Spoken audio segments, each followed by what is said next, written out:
Doctor ने मना किया था कि हमें कभी बच्चा नहीं होगा। फिर अचानक एक रात मैंने देखा कि मेरी पत्नी बाथरूम में खड़ी होकर उल्टियाँ कर रही थी। मैंने कहा, क्या हो गया? तुम्हें क्या खा लिया तुमने? तो उसने कहा, कुछ ऐसा वैसा नहीं खाया है। ये तो उल्टी है जो हर औरत को आती है। फिर वह बहुत ज़्यादा खुश हो जाती है। मैंने कहा, क्या मतलब? तो उसने कहा, मैं माँ बनने वाली हूँ। वो खुशी से मेरे गले लग गई और खुशी से कूदने लगी। लेकिन मैं ये सुनकर हैरान रह गया, क्योंकि मुझे पता था कि हमारे यहाँ कभी भी संतान नहीं हो सकती थी। फिर मेरी पत्नी पेट से कैसे हो सकती थी? इस बात ने मुझे बहुत परेशान कर दिया था। लेकिन मैंने उससे पूछा कि ये बच्चा किसका है, तो उसने मुझे ऐसी बात बताई कि मैं अपना सर पकड़कर रह गया। मेरा नाम अशोक है और मेरी पत्नी का नाम निर्मला था। हम दोनों ने ही लव मैरिज किए थी और हमें एक दूसरे से बहुत प्यार था। एक दूसरे के बिना रह नहीं सकते थे। या तो हमारा लव मैरिज था, लेकिन फिर भी ख़ानदान वालों को कोई आपत्ति नहीं थी, इसलिए हमें किसी ने ज़्यादा बातें नहीं सुनाई। पीठ पीछे शायद बोलते थे, लेकिन मुंह पर नहीं बोलते थे। हम अपने अपने माँ बाप के घर भी जाते और त्योहारों में मिलना जुलना भी रहता था। लड़का हो या लड़की, शादी हो जाए तो फिर सब उनसे एक ही सवाल पूछते हैं, बच्चा कब पैदा कर रहे हो? हमसे भी यही सवाल पूछा जा रहा था। हमें फ़िलहाल बच्चा पैदा करने की कोई जल्दी नहीं थी। हमने लव मैरिज किया था, इसका मतलब ये नहीं कि साल भर में ही बच्चा पैदा कर लेते और फिर बस उसके बाद दूध डायपर ही पूरा करते रहते हैं। ना, ये भी शादी के लड्डू की तरह होते हैं, जो खाए वह भी पछताता है और जो ना खाए वह भी पछताता है। बच्चे पैदा करने का शौक़ तो बहुत होता है, लेकिन आप आ जाते हैं तो ठीक से इंसान बाथरूम में नहीं जा सकता। इसलिए मैंने अपनी पत्नी को कहा था, कोई जल्दी नहीं है, लेकिन उसे बच्चों का बहुत ज़्यादा शौक़ था। उसने मुझे एक डब्बा दिखाया और मैं अंदर देखा तो मैं हैरान रह गया, क्योंकि उसके अंदर बच्चे का सामान था। मैंने कहा, ये सामान तुमने कब लिया? तो वह कहने लगी, जब हम हनीमून पर गए थे ना, तो वहाँ पर एक दुकान नज़र आई थी, वहाँ से ले लिया था।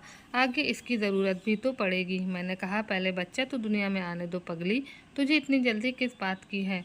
तो उसने कहा, हाँ मुझे बहुत जल्दी है, शादी की है। जब मैं उसको हैरान होकर देखता तो वह चुप हो गई और थोड़ी देर बाद कहने लगी, हाँ मैं मजाक कर रही हूँ, पर मुझे जल्दी जल्दी एक प्यारा सा बेबी बच्चा चाहिए और मैं उसका नाम विजय रखूँगी।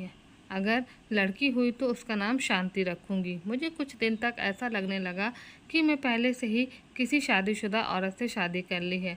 इसके बहुत सारे बच्चे हैं, इसको तो बच्चों के अलावा कुछ सोचता ही नहीं था। पूरा दिन बच्चों की बातें करती रहती थी। एक दिन मैं घर आया तो उसको देखकर हैरान रह गया। उसका पेट फूला हुआ था और वह पेट पर हाथ लगाकर हंस रही थी। मैंने कहा, ये क्या हो गया है तुम्हारे साथ? तो हंसते हुए कहने लगी, मैं माँ बनने वाली हूँ। मैंने कहा, मजाक नहीं करो, पागल हो गई हो क्या? ये क्या कर डाला तुमने अपने पेट में? ऐसा कैसे हो सकता है? सुबह मैं गया था तो तुम अच्छी भली थी, अब तुम माँ बनने वाली हो। तो उसने पेट से तकिया निकाला और कहा, माफ़ कर दो, मैं देख रही थी कि जब मैं माँ बनने वाली होंगी तो कैसी लगूंगी। मेरी पत्नी की सारी बातें घूम फिर कर बच्चे पर ही आ जाती थी। मैं बड़ा परेशान हो गया था। एक दिन मैंने अपने दोस्त से बात की तो उसने कहा, आजकल ऐसी औरतें कहाँ मिलती हैं जो बच्चा पैदा करना चाहती हैं। आजकल की औरतें तो कहती हैं कि हमें बच्चा पैदा ही नहीं करना है, नहीं तो हमारा फिगर ख़राब हो जाएगा। बड़ा भाग्यवान है कि तेरी पत्नी ऐसा सोचती है। ऐसी पत्नी तो किस्मत वालों को मिलती है। मैंने कहा, ऐसी बात नहीं है, मुझे भी बच्चे पसंद हैं, लेकिन अभी तो हमारी शादी को 1 साल भी नहीं हुआ और ये कहती है कि बच्चा पैदा करना है। मेरे दोस्त ने मुझसे कहा कि ये सब कुछ तो तेरे हाथ में है, पर मेरी पत्नी जो मेरा पूरा दिन सर खाती रहती है और बार बार कहती थी कि हमारे यहाँ बच्चे कब होंगे। मेरी एक दोस्त की भी शादी हुई थी, उसके पास बच्चा हो गया है, हमारे यहाँ क्यों नहीं हो रहा? जब मेरी पत्नी ने मेरा जीना ही हराम कर दिया तो मैंने भी सोचा कि बच्चा आज हो या कल हो, होना ही तो है। बस इसको एक बच्चा पकड़ा देता हूँ, ये पूरी ज़िंदगी इसके साथ खेलती रहेगी। मैंने उससे कहा कि बहुत बड़ी जिम्मेदारी होती है, फिर बाद में ये ना कहना कि मुझे ये सब नहीं कुछ करना। तो उसने कहा कि मैं तो पहले से ही सब तैयारी कर के रखी हूँ। मैं इसका मतलब नहीं समझा कि कौन सी तैयारी की है। पता चला कि उसने पहले से ही बच्चों के लिए कुछ पैसे भी जमा किए हुए हैं। अब मैं और कुछ नहीं सोचता और बस सोच लिया कि करते हैं बच्चा पैदा। पर आज इस बात को काफ़ी समय हो गया था कि हमारे यहाँ प्रेगनेंसी नहीं हो रही थी। अजीब सी बात थी, जब भी मेरी पत्नी टेस्ट करवाती तो वह नेगेटिव ही आता।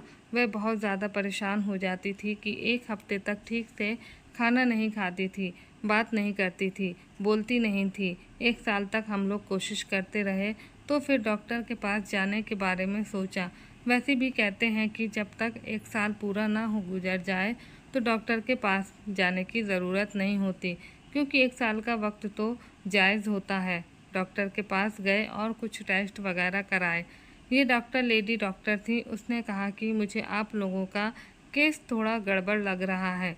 उसने कहा कि मैं तो आप लोगों को किसी अच्छे से डॉक्टर के पास रेफ़र कर देती हूँ। उसने हमें एक मिलन नाम के डॉक्टर के पास भेज दिया। ये बहुत अच्छा डॉक्टर था। जब उसे देखा तो मुझे ऐसा लगा कि मैं इससे पहले भी कहीं देखा है। फिर याद आया कि जिस कॉलेज में मैं पढ़ता था, ये भी वहीं के मेडिकल में विंग में पढ़ाई करता था और मुझे भी जानता था। जान पहचान वाला डॉक्टर निकल गया तो काफ़ी खुशी हुई। उसने कहा कि दोनों के टेस्ट होंगे, लेकिन रिपोर्ट्स आपको 2 दिन बाद मिलेगी। 2 दिन बाद मैं खुद ही रिपोर्ट लेने चला गया। मेरी पत्नी भी साथ जाना चाहती थी, पर मैंने कहा कि आज मुझे बहुत काम है, मैं ऑफिस से आते हुए रिपोर्ट्स कलेक्ट कर लूँगा, तुम परेशान नहीं होना। इस रिपोर्ट्स के पीछे वह पहले ही मेरा काफ़ी दिमाग ख़राब कर चुकी थी। बार बार कहती थी कि अगर ऐसा हुआ कि हमारे यहाँ बच्चा ही ना हो तो फिर हम क्या करेंगे। वह कहती थी कि मैं तो आत्महत्या कर लूँगी, और मैं उसे कहता था कि तुम कैसी बातें कर रही हो, क्या ज़िंदगी में सिर्फ बच्चे ही रखे हैं, क्या तुम्हें मुझसे कोई प्यार नहीं है। उसने कहा कि आपसे प्यार है, लेकिन मुझे बच्चे भी चाहिए।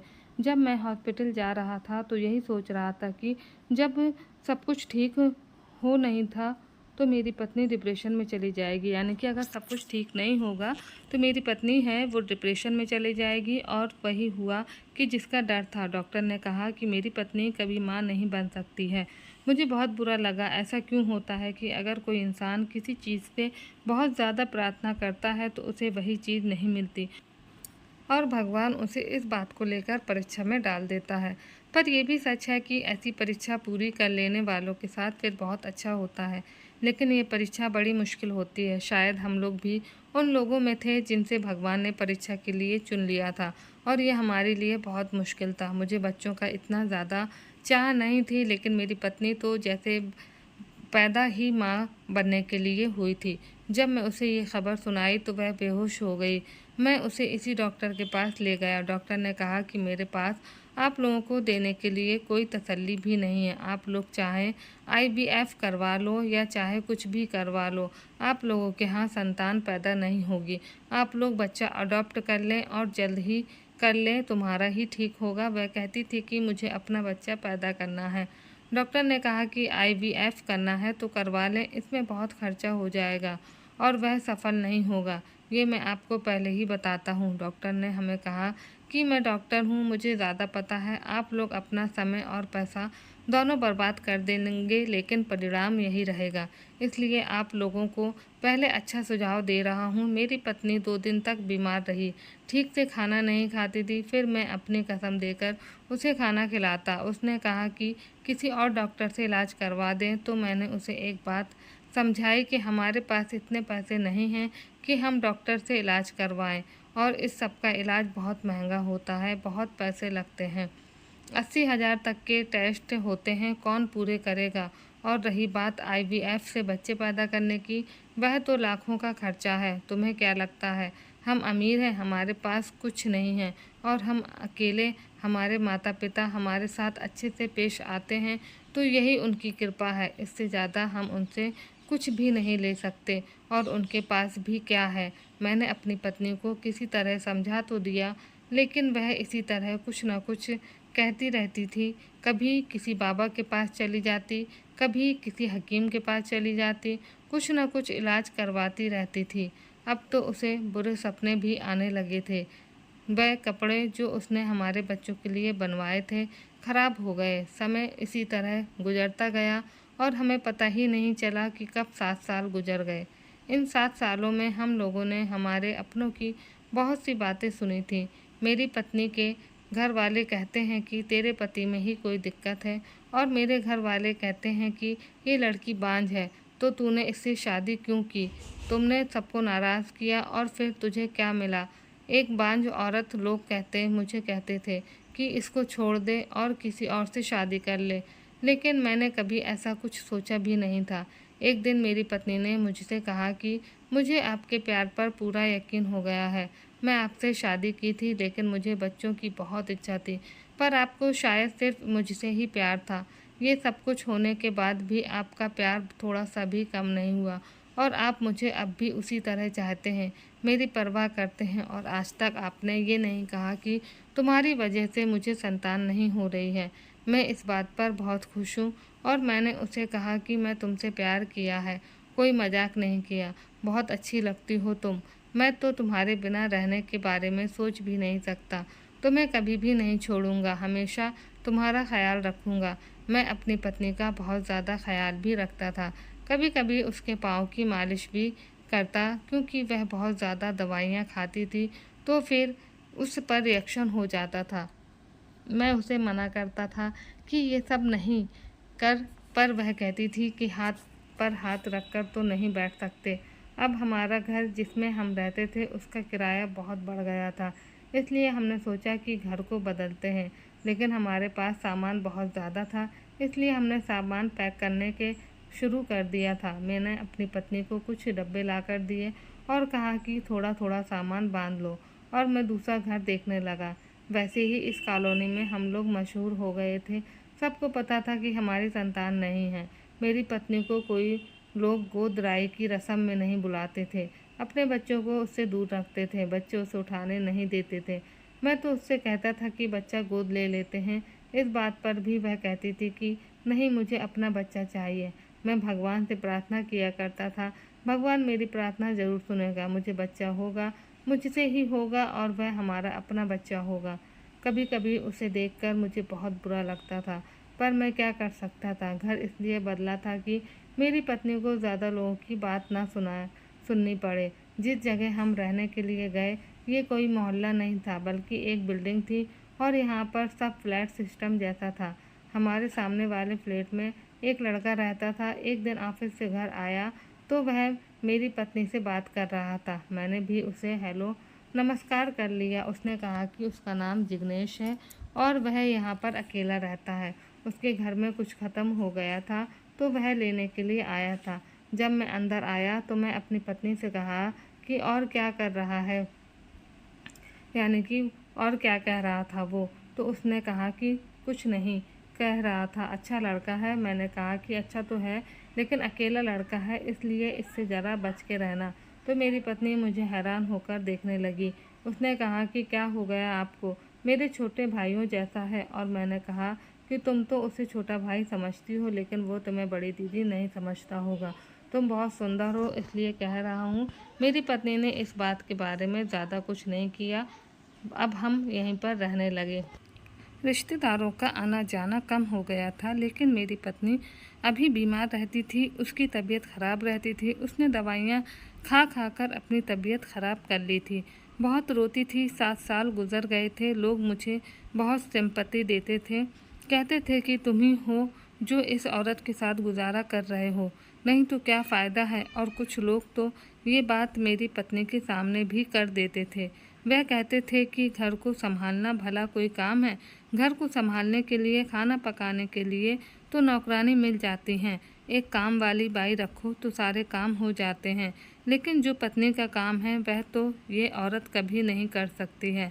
तुम्हें कभी संतान पैदा नहीं करके देगी। जो मुझसे ऐसी बात करता था मैं उससे कभी भी झगड़ा भी कर लेता था और लोग कहते थे कि मेरा ही दिमाग ख़राब है। हमारा सामान बाद में आया तो मैंने देखा ये तो बिल्कुल फालतू सामान। हमारे घर में जो आदमी रहने के लिए आया था उसने हमारा कुछ बचा हुआ सामान भी वापस भेज दिया था। शायद वह बहुत ईमानदार था, उसने कहा होगा कि किसी के सामान हमने नहीं लेना। कुछ चीज़ ऐसी चीज़ थी जो हम जानबूझकर वहीं पर छोड़ आए थे, लेकिन अब वह चीज़ फिर से यहाँ पर आ गई थी। तो मैं अपनी पत्नी से कहा कि इन्हें भंगार में फेंक देना। मेरी पत्नी ने कहा कि एक नज़र देख लूँगी, कहीं कोई ज़रूरी कागज़ ना हो। मैंने कहा कि हाँ, देख लेना, और मैं ऑफिस चला गया। 2-3 दिन से मेरी पत्नी मुझे ठीक से बात नहीं कर रही थी। ऐसे ही उसका मूड कोई ख़राब था। जब से उसे पता चला था वह माँ नहीं बन सकती, उसका मूड कभी भी ख़राब हो जाता था। इसलिए मुझसे ज़्यादा जिद नहीं करती थी। पर एक दिन उसने मुझसे कहा कि आज रात को जल्दी आ जाऊँगा। मैंने कहा कि ठीक है, और सुबह उसने मुझे ये भी बताया था कि मैं एक औरत के पास जा रही हूँ जो बांझपन का इलाज करती है। मैंने उसे मना किया था, पर उसने कहा कि इलाज तो करवाना नहीं है। वह वहाँ से दोपहर में वापस आ गई थी, और उसके बाद अब रात को कहने लगी कि जल्दी आ जाना। जब मैं घर में गया तो सामने का माहौल देखकर हैरान रह गया, क्योंकि पूरे घर को फूलों से और दियों से सजाया हुआ था। आज ना तो दिवाली थी और ना ही मेरा जन्मदिन था, ना ही मेरी पत्नी का जन्मदिन था। मैं सोचने लगा कहीं हमारी शादी की सालगिरह तो नहीं है, लेकिन ऐसा भी कुछ नहीं था। फिर ये सब कुछ किस खुशी में हो रहा था? मेरी किसी रिश्तेदारी की भी ना तो आज शादी की सालगिरह थी और ना ही जन्मदिन था। फिर ये सब कुछ मेरी पत्नी ने क्यों किया था? खैर, मैं आगे बढ़ा तो वह सामने खड़ी थी। आज बहुत खूबसूरत लग रही थी। बहुत दिनों बाद उसके चेहरे पर सच्ची मुस्कान थी, और उसने अपना सबसे अच्छा सूट पहना था। मैंने कहा कि क्या बात है, आज तुम बहुत चमक रही हो। तो कहने लगी कि बात बहुत बड़ी है, और मेरे हाथ में एक डब्बा पकड़ा दिया। मैंने कहा कि क्या है इसमें? तो कहती है कि इसको खोलो ना। मैंने उसे खोला तो उसके अंदर प्रेगनेंसी टेस्ट था, जो पॉजिटिव नज़र आ रहा था। इसका मतलब मेरी पत्नी माँ बनने वाली थी। ये देखकर मैं हैरान रह गया और बिल्कुल ऐसे खड़ा हो गया जैसे अगर मैं हिला तो कुछ हो जाएगा। ये खबर तो बहुत बड़ी थी हमारे लिए। ऐसी ही ठीक है जैसे कोई इंसान मर रहा और उसे कोई कह दे कि तुम मर नहीं रहे बल्कि तुम्हें ज़िंदगी मिल गई है। पर मुझे समझ नहीं आ रहा था कि मैं कैसी रिएक्शन दूँ। मेरी पत्नी रोती रोती मेरे गले लग गई, तो मैं भी उसे गले लगाया और कहा, ये तो बहुत अच्छी बात है। उसने कहा कि मुझे पता है आपको अभी तक विश्वास नहीं हो रहा होगा, इसलिए आप ऐसी बातें कर रहे हैं, लेकिन मैंने 2-4 दफ़ा टेस्ट किया और मैं आपसे झूठ बोला था। मैं किसी हकीम के पास नहीं गई थी, मैं डॉक्टर के पास गई थी। उसी ने मेरा टेस्ट करवाया। देखिए, मेरे पास टेस्ट की रिपोर्ट भी है। अब तक हम लोग जब भी डॉक्टर के पास जाते थे, मैं साथ ही जाता था और हमारा एक ही डॉक्टर था, लेकिन आज वह किसी और के पास चली गई थी। मैं जब रिपोर्ट्स को देखा तो मैं हैरान रह गया। क्या मुझे तो अभी भी विश्वास नहीं हो रहा था। अब मेरी पत्नी फिर से बच्चे की तैयारी करने लगी। उसने मुझसे पैसे मांग लिए तो मैं गुस्सा हो गया। मैंने कहा, कितने पैसे मैं तुम्हें कैसे दे सकता हूँ? तुमने भी तो बच्चे के लिए पैसे जमा किए थे ना? उसने कहा कि हाँ, मैंने बहुत सारे पैसे जमा किए थे, लेकिन वह सारे पैसे तो बच्चे के इलाज पर लग गए। अब आपको ही पैसे देने होंगे। मैंने उसे कुछ पैसे दिए और बाकी पैसे बाद में देने का वादा तो किया, लेकिन मैं अभी तक कह रहा था कि ये सब कैसे हो गया। जब 7 साल तक ऐसा नहीं हुआ तो अब कैसे हो सकता था? और वह पड़ोसी भी कोई ना कोई चीज़ मांगने के लिए आ जाया करता था। मैंने जितना कहा था कि उसे दूर रहना, उतना ही वह हमारे घर के चक्कर लगाता रहता था। कभी कभी मेरी पत्नी कहती थी कि वह तो लड़का है, बच्चा है, लेकिन मैं जानता था कि मर्द कभी औरत के लिए बच्चा नहीं होता। मेरी मासूम पत्नी को ये बात कौन समझाता? उसे इन चीज़ों के बारे में नहीं पता था। जब से उसने ये खबर सुनाई थी कि वह माँ बनने वाली है, मैं तो हैरान ही रह गया था। वह मुझे पहले की तरह चाहने लगी थी। अब हमारा रिश्ता भी बेहतर हो रहा था। नहीं तो वह हमेशा उदास रहती थी, लेकिन मैं फिर भी खुश नहीं था। एक दिन मैंने उस डॉक्टर के पास ले गया, वही डॉक्टर जो मेरा दोस्त था, जिसने हमें ये खबर सुनाई थी कि मेरी पत्नी कभी माँ नहीं बन सकती। मैंने डॉक्टर से कहा कि आपने तो कहा था कि मेरी पत्नी कभी माँ नहीं बन सकती। तो डॉक्टर ने कहने लगा कि देखो, इस बात को 7 साल हो गए और इंसान के शरीर में बदलाव होते रहते हैं। अब 7 साल में अपनी पत्नी के शरीर में इतने बदलाव हुए हैं, मैं तो कुछ नहीं कर सकता।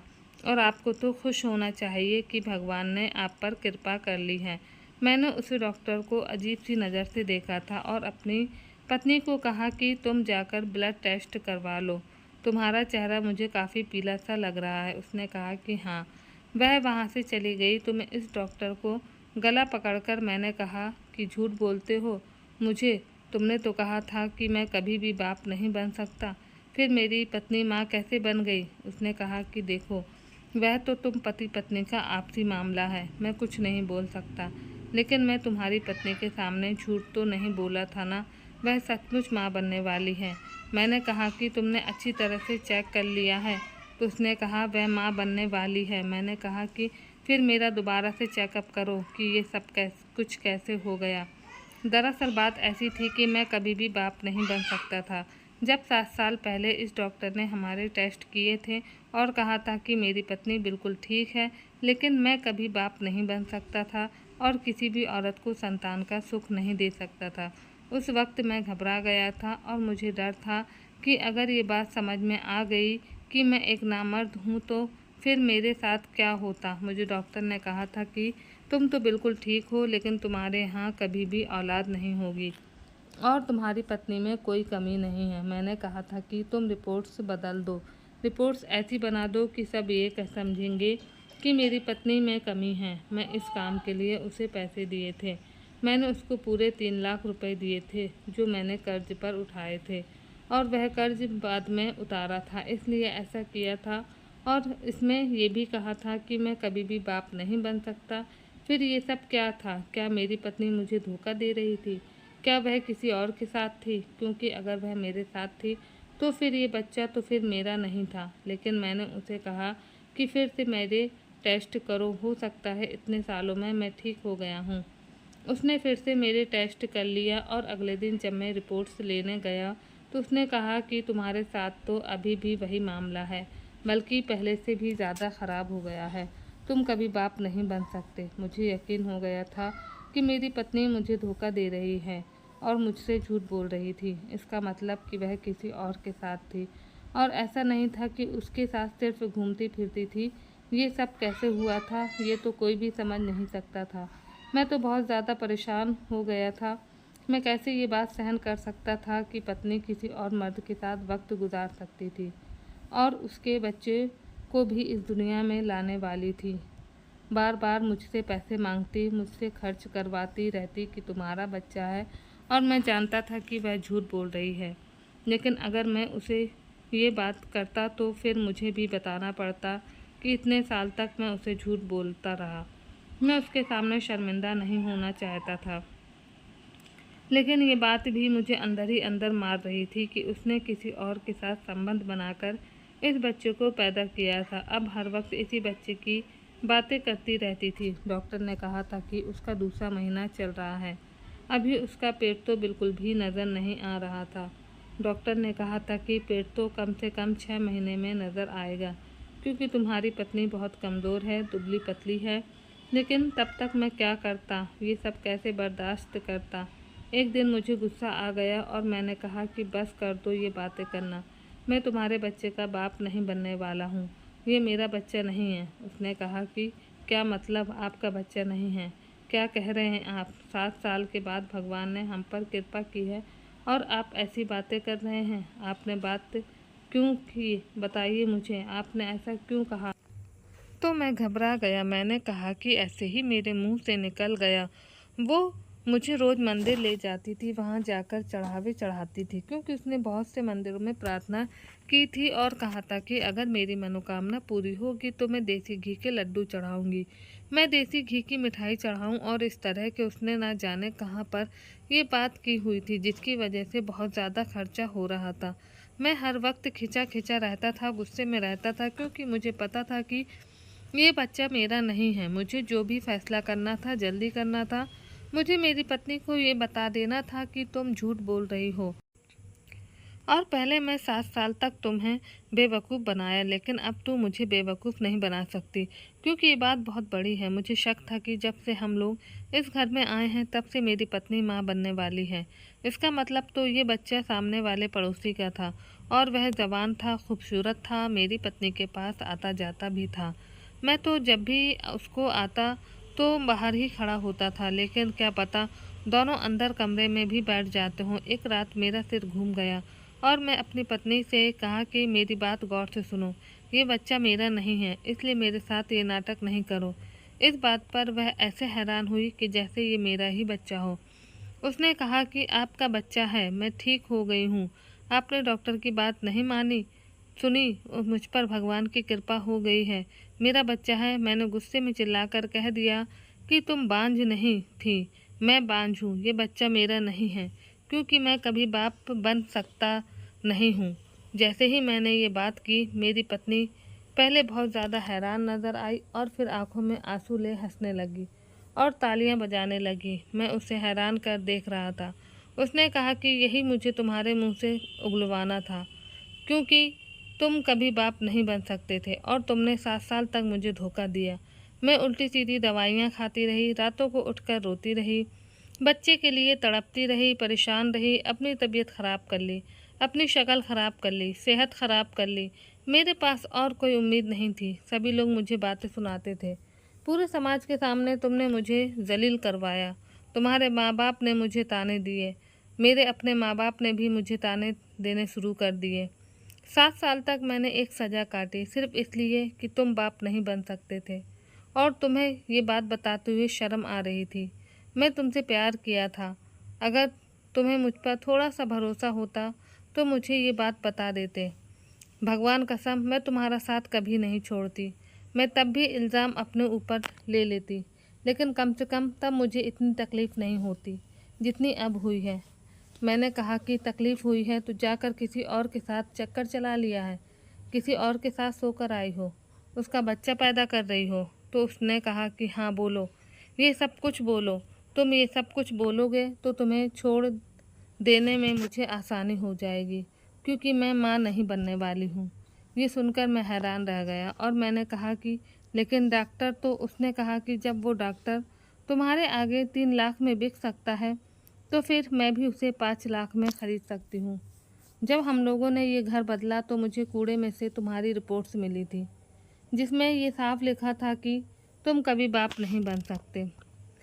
और वह आज से 7 साल पहले की रिपोर्ट थी, जो तुमने अपनी तरफ से शायद छुपा दी थी, लेकिन मुझे मिल गई थी। वो कूड़ा जो हमारे घर में आया था और तुमने कहा था कि सामान को फेंक दो, लेकिन मैंने कहा था कि मैं एक दफ़ा देख लूँ, कोई ज़रूरी चीज़ ना हो। और उसी सामान से मुझे ये ज़रूरी चीज़ मिली और मैंने तभी सोच लिया था कि मुझे क्या करना है। मैं ये बात तुम्हारे मुंह से निकलवाना चाहती थी, वरना जो आदमी मुझे 7 साल तक धोखा दे सकता है, मेरे सामने झूठ बोल सकता है, वह उसके बाद भी झूठ बोल सकता था। तुम अपना गुनाह कभी नहीं मानते, लेकिन अब तुमने अपने मुंह से ये कहा है कि तुम कभी बाप नहीं बन सकते थे। तुमने इल्ज़ाम मुझ पर लगाया और मेरी ज़िंदगी के 7 साल बर्बाद किए, मेरी सेहत बर्बाद की। मैं बुरी तरह से घबरा गया और मैंने कहा कि मुझे माफ़ कर दो, मुझे माफ़ कर दो, मैं बहुत बुरा हूँ, पर मैं क्या करता, तुम्हें तो पता है ना, समाज वाले। उसने कहा कि अरे तुम्हें अगर इतनी ही शर्मिंदगी थी तो तुम मुझे तो बताते। भाड़ में गया समाज, अपनी पत्नी से तो झूठ नहीं बोलते, लेकिन तुमने मुझे धोखा दिया है और ये धोखा ही है। अब तुम कुछ भी बोलो, लेकिन मैं तुम्हें कभी माफ़ नहीं कर सकती। मेरी पत्नी कमरे के अंदर चली गई और उसने अंदर से दरवाज़ा बंद कर लिया। सुबह हुई तो वह अपने सामान बांध चुकी थी, मुझे छोड़कर चली गई और अब मुझ पर तलाक का मामला कर दिया। वह कहती है कि मैं एक धोखेबाज आदमी के साथ नहीं रहना चाहती, जिसने मेरी ज़िंदगी को 7 साल बर्बाद किया है। मैं उसे कभी माफ़ नहीं कर सकती। मैं अपनी तरफ से बहुत कोशिश कर रहा हूँ कि हमारी तलाक ना हो और वह मेरे पास वापस आ जाए, क्योंकि मैं किसी भी औरत से शादी करूँगा, मुझे तो संतान भी नहीं मिलेगी। तो फिर मैं क्या करूं? सबको ये नहीं बता सकता कि मेरे यहाँ संतान नहीं हो सकती। बहुत रोता हूँ, अपनी पत्नी को बार बार फ़ोन करता हूँ। अब तो वह मेरा फ़ोन भी नहीं उठाती और शायद इस महीने अब हम लोगों की तारीख हो जाएगी, क्योंकि इस बात को 6 महीने हो गए हैं। वो अपने माता पिता के घर चली गई है। मुझे पता है कि मैं बहुत बुरा किया है मैंने, लेकिन आप ही बताएं कि अगर आप में से कोई मेरी जगह होता तो आप क्या करते? ये बात एक मर्द के लिए कितना बड़ा कलंक है, ये तो आप सब जानते हैं। मेरे पास समय बहुत कम है, मुझे नहीं लगता कि मैं अपनी शादी बचा पाऊँगा। फिर भी आप लोग मुझे बताइए कि मैं क्या करूँ? कोई ऐसी बात कर दे कि मेरा दिल समेत बुझ जाए। मैं वाकई बहुत बुरा किया। मैं और क्या करता, मेरे पास और कोई रास्ता नहीं था। कहानी अच्छी लगी हो तो प्लीज़ आप इसको लाइक कीजिएगा। चैनल पर नए हैं तो चैनल को सब्सक्राइब और शेयर कर देना। मिलते हैं हम आपसे एक नई कहानी में।